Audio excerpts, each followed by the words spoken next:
चौपाल का सगला दर्शिका ने राम राम सा भाई ग्रामीण भाई बहनों में चौपाल के माध्यमों रोज नई जानकारी आप सभी के लिए ले रहा हूँ जो सीधी सीधी आप सभी के जीवन में जुड़ी हुई है। आज चौपाल में भी आप प्रशासन गाँव के संग अभियान के बारे में बातचीत कर सके। प्रशासन गाँव के संग अभियान काई है और ये अभियान को उद्देश्य काई है और कौन कौन सा विभाग जो है वो एक के अंतर्गत आवे है और आप ना जो ग्रामीण भाई बहन है पे ज़्यादा ये अभियान को फायदो किया उठा सके और ये विषय पे जानकारी देबा खातर आपने सागे एक युवा सरपंच पधार्या है जो समाज कल्याण के लिए ग्राम के विकास के लिए प्रत्येक घर घर जाड़ लोगों की समस्या सुनी और बाकी समस्या को समाधान करो। परिणाम स्वरूप गांव का सभी लोग मिलकर आने बहुत कम उम्र में सरपंच के पद पे नियुक्त करो। तो आइए आज ये चौपाल में स्वागत करा मंगल राम सरपंच जी को। मंगल राम जी वहाँ की चौपाल में आपको बहुत बहुत स्वागत है। मंगल राम जी आज आप बात कर रहे हैं प्रशासन गाँव के संग अभियान के बारे में। तो सब पहले वो जानना बहुत ज़्यादा ज़रूरी है कि प्रशासन गाँव के साथ अभियान जो है आखिर वो अभियान है कहीं। चौपाल के सभी दर्शकों को मेरा राम राम। गाँवों के संग प्रशासन ये अभियान गाँवों के बीच में जाकर प्रशासन उनकी समस्याओं का हल व समाधान निकालने के लिए बनाया गया है। ये राज्य सरकार द्वारा पहल की गई थी। ये अच्छी नीति है इनकी, क्योंकि यहाँ क्या गाँव के लोग के अभी सीधे में भोले होते हैं।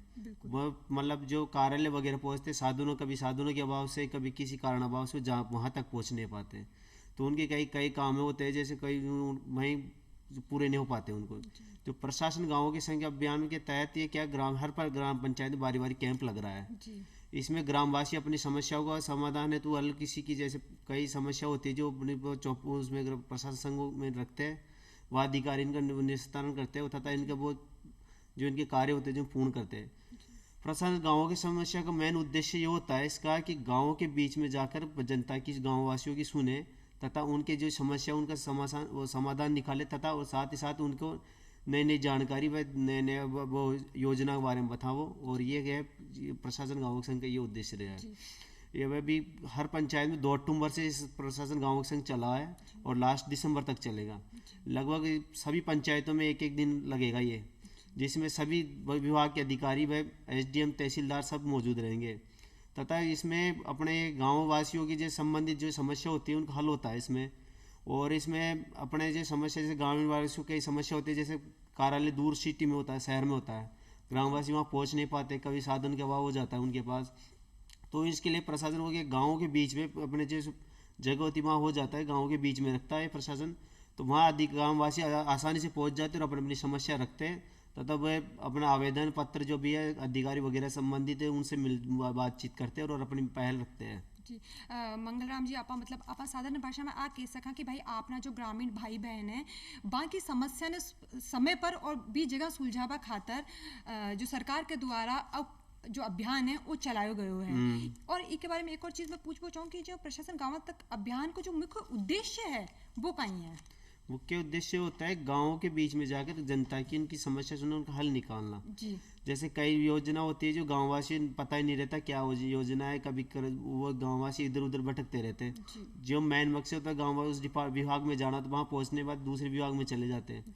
तो इससे उद्देश्य ये है कि गाँव के बीच में जो विभाग के व्यक्ति है वहीं बैठते हैं, जिनके जैसे अपने हमारे जैसे वार्ड पंच हो गए, सरपंच सब वही अधिकारी बैठते हैं। जो तो उनसे पूछते हैं किस हमारी ये समस्या है तो हम बताते उस विभाग में वह अधिकारी बैठे, वहाँ से बात करो, आपका आवेदन लो, कुछ भी करो, तुरंत वो समाधान वही हो जाता है। इसका उद्देश्य होता है, ये मेन उद्देश्य है इनकी गाँव वासियों की समस्या को हल करना है। जी मतलब बिल्कुल सही बात है कि आजकल जो सोशल मीडिया को ज़माना शहर में कहीं लोगों ने हर चीज़ को ठा पड़ जावे है, हर चीज़ की इन्फॉर्मेशन मिल जाए, लेकिन गांव का लोग जी आपकी हो कि बहुत भोली जनता हुआ है और आजकल इंटरनेट की इतनी सुविधा कई गाँवों में को नहीं हुआ तो लोग को नहीं जान पाए वहाँ योजनाओं के बारे में। तो ई के माध्यमों लोगों ने जो सरकार की जो नई नई योजना जो बना रही है वहाँ के बारे में भी ठा पड़ जासी, वहाँ को फायदों किया लेनो है भी के बारे में भी ठा पड़ जासी। इसके साथ एक और चीज़ मैं पूछना चाहूँ कि वो जो स्कीम जो गवर्नमेंट चलाई है वो अभी तक गांव के लोगों ने काफ़ी फायदा हुए हैं। देखो इसमें फ़ायदा लोगों को बहुत काफ़ी हुआ है। प्रशासन गाँव के संग में कई लोगों के जो वर्षों पुराने मामले जो दबे हुए थे, मतलब कई को योजना के बारे में थे, उन्होंने ये योजना के बारे में जानकारी ली, आवेदन दिया, उनको कुछ मुआवजा मिला और कुछ उनको फ़ायदा मिला। जैसे कई किसान ऐसे होते हैं जो किसान लोग मान लो अपने भूमि की जांच वगैरह वहीं हाथ सारी जांचें वगैरह हो रही है, उनके संबंधी सारी वही सुझाव मिल रहे हैं उनको। तो लोगों को काफ़ी फ़ायदा मिला। कई बच्चों के स्कूली कागज कार्रवाई में जैसे जाति मूल्यवास इनके अटके रहते हैं, वो तुरंत हाथों हाथ वहीं प्रशासन गाँव से हो रहा है उनके। जी, मतलब आप ये कह सकें कि जो खासकर जो कागजी कार्रवाई है या जो पेंशन समस्या, जो भी छोटी मोटी जो गाँव के लोगों की समस्या भी तुरंत भी जगह के ऊपर वहाँ ना सॉल्व कर दी जावे। हाँ जी। इसके साथ एक और चीज़ पूछ रहा हूँ कि कौन कौन सा कार्य जो है वे इसके अंतर्गत आवे है, इसके बारे में आप बताओ। एक तो अपने भू राजस्व विभाग आता है इसमें फर्स्ट। ये भू राजस्व विभाग में इसमें टोटल भू राजस्व संबंधित सारे अधिकारी में बैठते हैं, तहसीलदार पटवारी हो गए, एसडीएम सारे वहीं बैठते हैं। भू राजस्व विभाग के अंतर्गत इन लोगों के जैसे कई नामांकन वगैरह होता है, कई शुद्धिकरण वगैरह, जैसे कोई भूमि विभाजन न पत्रगड़ी न सीमा ज्ञान सब वहीं होता है। वही उसी में आवेदन वही एप्लीकेशन लिखते हैं, एसडीएम साहब तहसीलदार को देते हैं, तुरंत मौके वारदात उनकी सुनवाई भी होती है, वहीं उनके जो समस्या है उनका समाधान निकालते हैं। जैसे किसी के नामांकन में कोई प्रॉब्लम दिक्कत आ रही है, किसी में शुद्धिकरण नहीं हो पा रहा है, तो वही अधिकारी हाथों हाथ सारे कर रहे हैं वहीं। जी, तो सरपंच साहब एक और बात मैं आपने पूछूँ कि भैया आपने गांव के मायने अभी प्रशासन गाँव संघ के संग अभियान शुरू हुआ है, तो ई के बारे में गांव के लोगों ने किया ठा पड़ा है कि भाई आपने गांव में वो अभियान कब शुरू हुई और किस दिन शुरू हुई? देखो, प्रशासन गाँव के संग हमारे पंचायत में अभियान चालू होता है, उसके लिए हमें पहले तो हम जो अपने जो कार्यकर्ता होते हैं ना, जैसे वार्ड पंच हो गया, आंगनवाड़ी कार्यकर्ता, इनको सबको इन्वॉल्व करते हैं हम।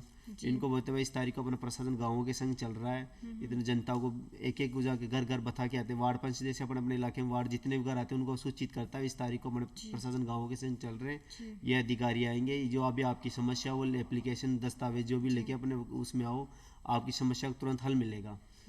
इस वार्ड पंच के माध्यम से कभी कभी आंगनवाड़ी कार्यकर्ता भी इसमें बढ़िया कार्य करते हैं। आंगनवाड़ी कार्यकर्ता जैसे कोई टीकाकरण वगैरह होता है अपने आंगनवाड़ी के वजह से, तो वो लेडीज़ों वगैरह को वो कहते हैं भाई ये अभियान चलेगा उस दिन, जो संबंधित जो भी आपकी है, जैसे लेडीज़ों में कई वो होते हैं जो जा नहीं पाती, मतलब तो प्रशासन गाँव से बहुत बढ़ चढ़ के भाग लेती है लेडीज़ वगैरह भी। जी, तो जो आंगनवाड़ी को आप बता रहे हो कि आंगनवाड़ी को भी एक महत्वपूर्ण जो कार्य है वो प्रशासन गाँव के संग अभियान के अंतर्गत हुए, तो इसके अंदर क्या आवेदन करो जावे, क्या महिलावां जो इसमें आवेदन करे, इसके बारे में आप बताओ। महिलाओं की जैसे कई वो होती है, जैसे किसी को पेंशन वगैरह के लिए होती है, कई को मतलब पोषण संबंधित, किसी को वो पालान वगैरह योजना होती है, इन संबंधित के लिए वो महिला वगैरह होती है, जैसे विधवा होती है जिनको विधवा पेंशन, उनके लिए बच्चों के लिए पालनहार योजना, इन संबंधित दस्तावेज वो ले जाती है तुरंत। वहीं ऑनलाइन भी होता है, तो ऑनलाइन होने के बाद उनके वो भी चालू भी हो जाता है तुरंत ही।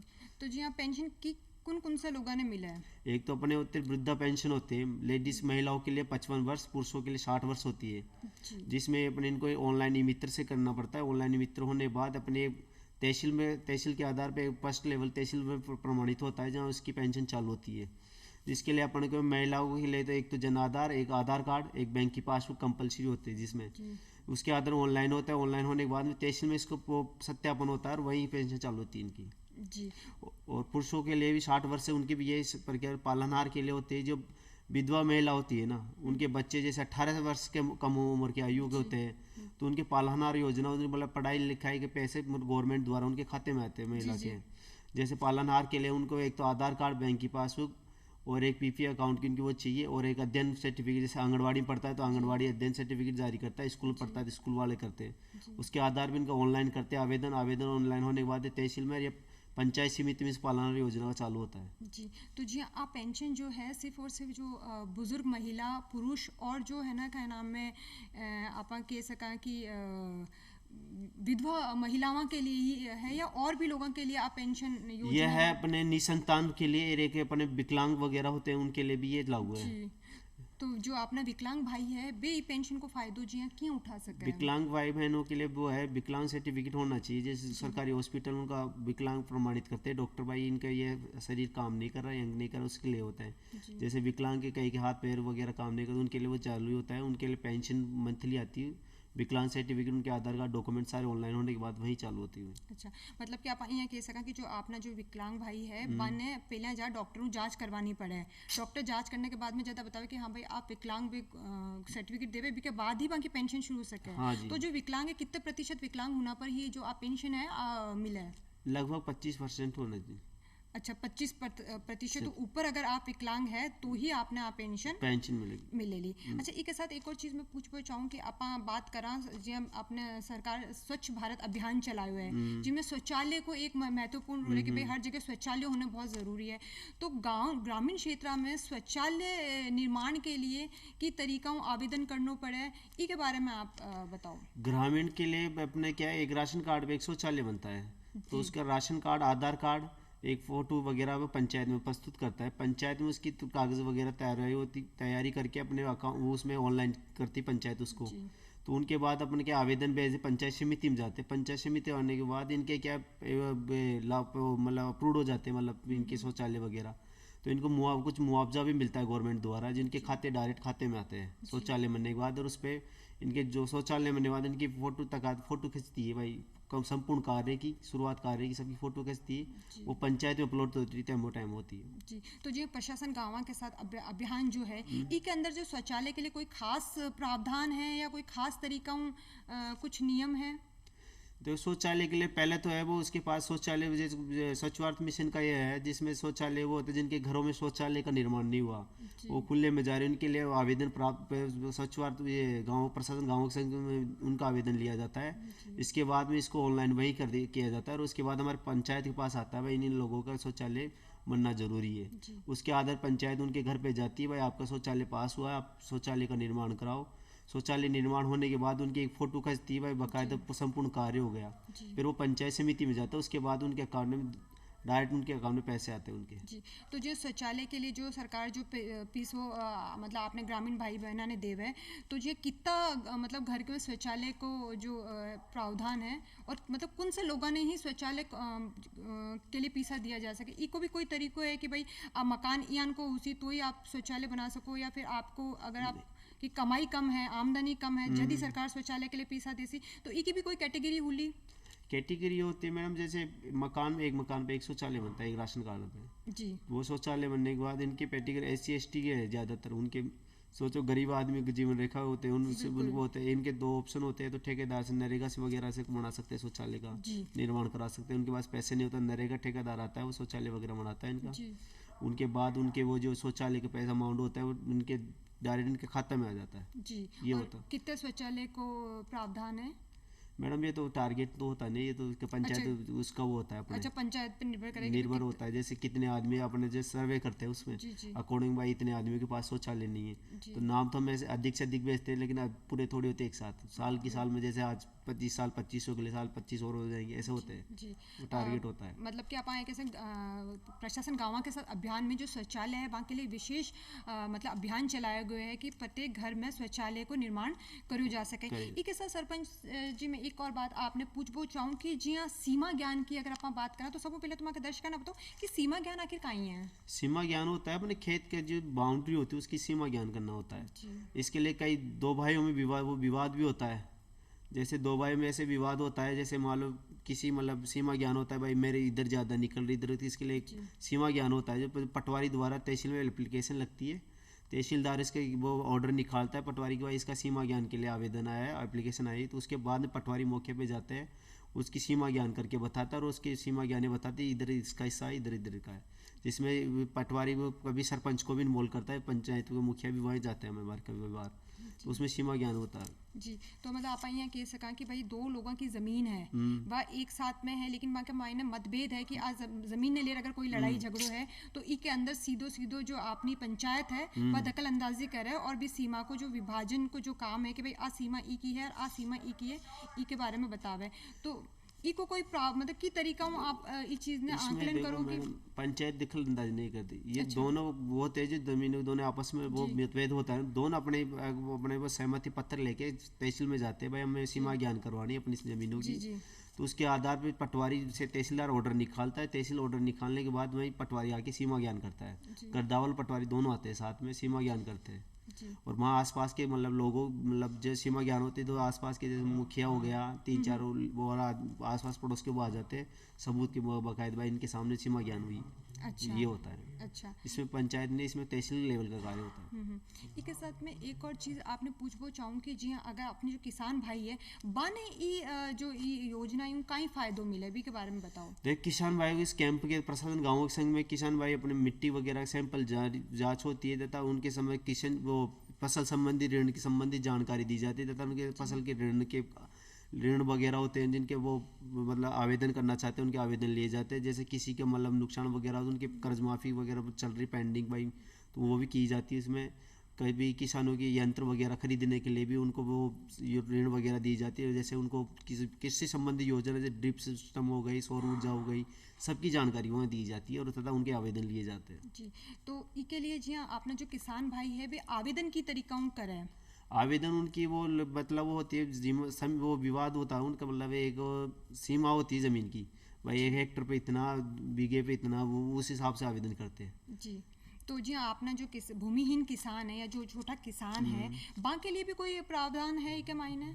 बाकी इसके लिए प्रावधान भूमिहीन किसानों के लिए उनकी समस्या सुनी जाती है तथा उनको भी थोड़ा बहुत कुछ किया जाता है उनके लिए। तो जी अपना जो भूमिहीन किसान है बा के लिए ये अभियान के अंदर कहीं सुविधा है कि बे ज़्यादा फायदे हो सके, इन थोड़ा आप विस्तार में बताओ। भूमिहीन किसानों के लिए तो वो एक होता है इनके आवेदन लिए जाते हैं तथा उनके लिए आगे उनके रिकॉर्ड तहसील में या पंचायत समिति में जाता है, इनके पास भूमि नहीं है तो उसके अलावा उनको कहीं भी गवर्नमेंट जैसे गौचर भूमि हो गई, कहीं भी उनको रहने के लिए जगह वगैरह दी जाती है वहाँ पे। जी, जैसे हमारे पंचायत में 2 मैटर ऐसे जो भूमिहीन किसान है वो रह रहे हैं, तो उनके लिए हमने आगे से हमारे पास मांगते भाई आपकी पंचायत में कितने भूमिहीन परिवार है जो उनके पास मकान बनाने के लिए ज़मीन नहीं है वो है, तो हमें उनकी लिस्ट वगैरह में पंचायत समिति टाइम पहुंचानी पड़ती है। उनके आधार पर पंचायत समिति आधार पर JDS द्वारा जैसे हमारी पंचायत की आबादी हो तो उसमें दिला देते हैं भूमि, भाई इनको इतना ही दे दो, नहीं तो फिर JDS जैसे गवर्नमेंट संस्था की होती है उनकी में से उनको भूमि प्रदान की जाती है, अलॉट की जाती है। जी, इसके साथ एक चीज़ और पूछना चाहूँगी, जो पशुपालन है वो आपने एक कहते हैं एक मुख्य व्यवसाय है जो अपने ग्रामीण भाई बहन है वहाँ के लिए भी,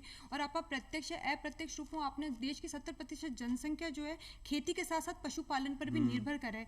तो जी आप पशुपालन विभाग की अगर आप बात करा तो इस अभियान के अंतर्गत पशुपालन विभाग को जो कार्य महत्वपूर्ण जो कार्य है वो कहीं है, इसके बारे में आप बताओ। पशुपालन विभाग इसमें पशुपालन संबंधित उनको ऋण प्रदान करता है, जैसे भैंस बकरी पालन, भेड़ मुर्गी पालन, इनके सबके लिए संबंधित लोन देता है इन पे, प्लस इन पे 10% सब्सिडी भी मिलती है इन पे। जैसे किसी को डेयरी संचालन करना है तो उसके आवेदन देता है, भाई मेरे पास इतनी भैंस है और इतना मेरे को लोन चाहिए, तो उसके आधार उनका आवेदन लिया जाता है। उनके आवेदन के लिए बाद उनके आवेदन वह अप्रूव होता है, उनके खाते में वो राशि जो अप्रूव जो उनको खाते में ट्रांजेक्शन कर देते हो तुरंत। और वो ये कई उनके अलावा कई जैसे कई दुकान चलाने वाले दुकानदारों के लिए दुकान वो भी लोन करती है, और ज़्यादातर ये पशुपालन पे ज़्यादा अधिकतर लिए जाते हैं, बकरी पालन भैंस पालन पे। जी, तो जी अभी आप बताए हुए कि जो पशुपालक अपना जो भाई है वे आवेदन कर लोन ले सके, तो आवेदन की प्रक्रिया की पहले आप बात करें कि भाई कौन यान का पशुपालक भाई है जिन्हें लोन मिल सके, क्योंकि बीकी भी कोई शर्तें होली ना। सर तो देखो अभी तो पंचायत में हमारे अभी तो SC ST लेवल पे चल रही है जी, तो उनके लिए जैसे कितने पशु उनके आवेदन, उनके एक तो शपथ पत्र तैयार होते हैं, उनके आधार कार्ड, बैंक की पासबुक तथा उनका राशन कार्ड कॉपी ली जाती है। उसके बाद उनको लेने के बाद पंचायत समिति में जमा कराना पड़ता है। वो होने वाले उस संबंधित जैसे पंचायत में कौन सी बैंक आ रही है उस संबंधित शाखा में पहुंचाए जाते हैं कागज, भाई इनको लोन के भी लिए जगह भी एरिया में कौन सी शाखा कौन सी बैंक की शाखा उनको दी जाती है, भाई ये लोन के लिए आवेदन आया था।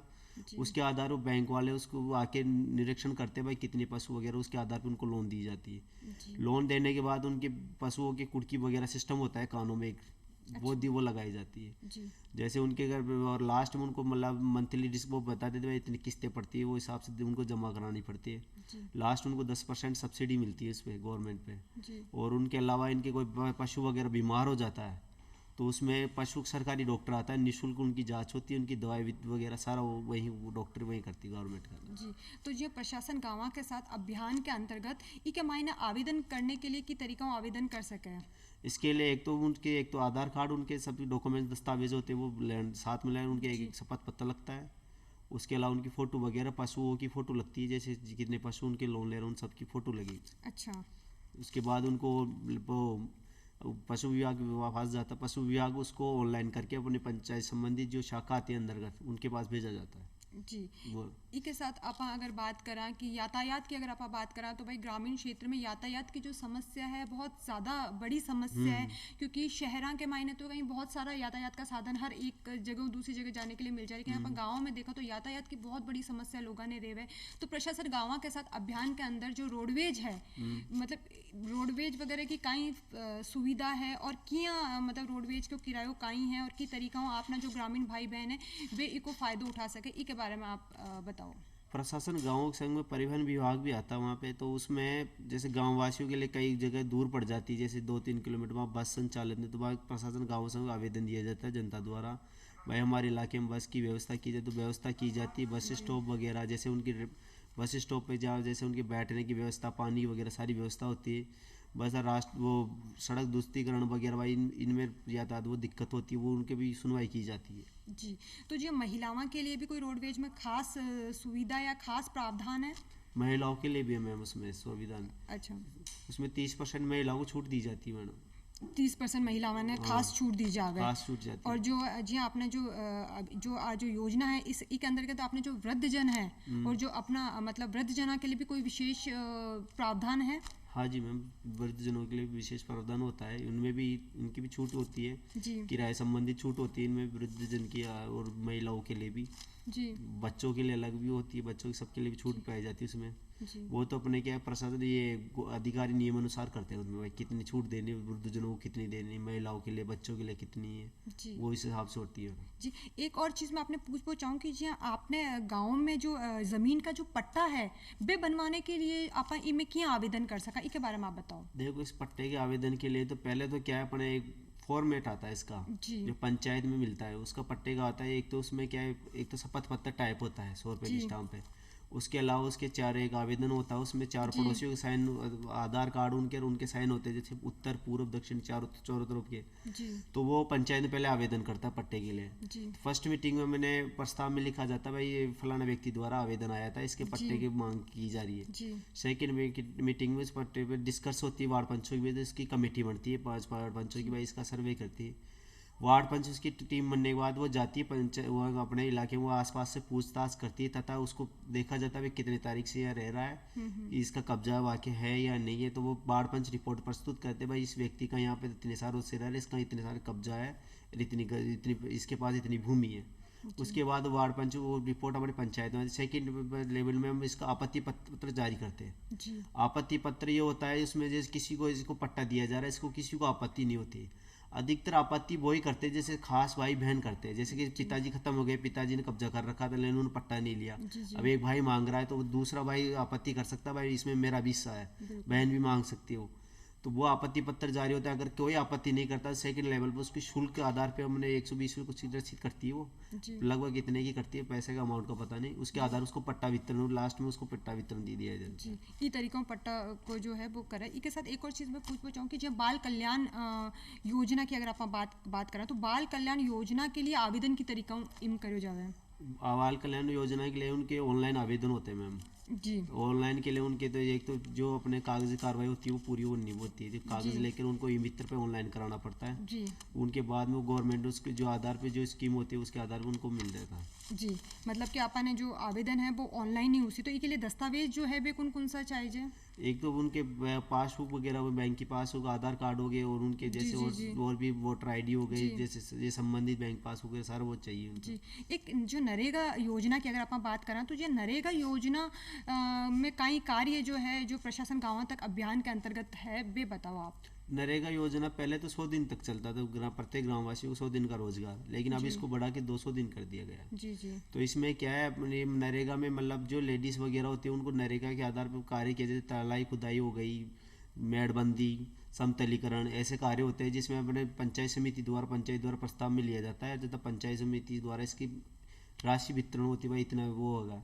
इसके आधार पर हम नरेगा पर कार्य चलाए जाते हैं, जिसमें लेडीज़ वगैरह सारी वो लेडीज़ जेंट्स जो भी अपने परिवार का एक सदस्य है वो होता है। इसमें नरेगा के लिए पहले इनको जॉब कार्ड बनाना पड़ता है पंचायत से जॉब कार्ड के लिए इनके आधार कार्ड, राशन कार्ड कॉपी इनकी 2 फोटो चाहिए इनको, एक जी एक मतलब बैंक की पास वगैरह होती है इनकी। जी। उनका जॉब कार्ड बनने के बाद उनको फिर नरेगा का वो जॉब कार्ड के आधार पर उनको कार्य दिया जाता है। जी आप वहाँ के कार्यक्रम में मंगलराम जी पधारिया और वहाँ का जो ग्रामीण भाई बहन है बना बहुत बढ़िया जानकारी जो है प्रशासन गाँव के साथ अभियान के बारे में दी हो।